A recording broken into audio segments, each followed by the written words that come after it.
சரி கோமா சூர்யா கிட்ட சண்டை போடலான்னு சொல்லிட்டு வீட்டுக்கு போறாங்க.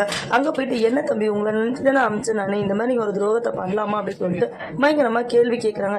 நல்லா கேளுங்க, சூர்யா அப்படி பண்ணுவான்னு சொல்லிட்டு தலையில தூக்கி வச்சு எல்லாரும் ஆடுனீங்கல்ல, சூர்யா தான் இந்த மாதிரி ஒரு அக்கிரமத்தை பண்ணியிருக்காரு. அவரு குழந்தை தான் இவரு, உங்க பொண்ணுக்கு இனிமே இந்த வீட்டுல வாழ்க்கை கிடையாது, டைவர்ஸ் பண்ணிட்டு போ சொல்லுங்க அப்படின்னு சொல்லிட்டு சொல்லிடுறாங்க. யாரை பார்த்து என்ன கேள்வி நீங்க கேட்கறீங்க, அதை சொல்றதுக்கு உங்களுக்கு என்ன உரிமை கிடையாதுன்னு பாத்தீங்கன்னா சூர்யாவோட அப்பா பேசுறாரு. நீங்க போங்க, நாங்க முடிவு சொல்றோம் என்ன ஏதுன்னு சொல்லிட்டு சூர்யாவோட அப்பா சமாதானப்படுத்தி அனுப்புறாரு. வீட்டுக்கு போயிட்டு பாத்தீங்கன்னா சூர்யாவோட அப்பா பேசுறாரு மகா கிட்ட. என்னம்மா நீ இன்னும் சூர்யாவை புரிஞ்சுக்கலையா, அவன் இந்த தப்பை செஞ்சிருக்க மாட்டான், நீ நம்புமா, ஒரு காரணம் இருக்கு, அந்த காரணத்தை என்னால கூட சொல்ல முடியாதுமா, இப்போதைக்கு கொஞ்சம் புரிஞ்சுக்கிட்டு வாமா வீட்டுக்கு வாமா. நான் ஏமா வரணும், எனக்கு உரிமை இல்லாத வீட்டுல அப்படின்னு சொல்லி கேட்கறாங்க. உனக்கு கண்டிப்பா உரிமை இருக்கு, அது யாரோ பண்ண தப்பு தான், அது அவரை சொல்லலையப்பா, நீங்க ஏப்பா சொல்றீங்க அப்படின்ற மாதிரி அவங்க கேட்கறாங்க. நான் சொல்றேன், ஆனா இப்ப எனக்கு சூழ்நிலை சரியில்லைமா, வீட்டுக்கு வாமா கிளம்பி அப்படின்னாங்க.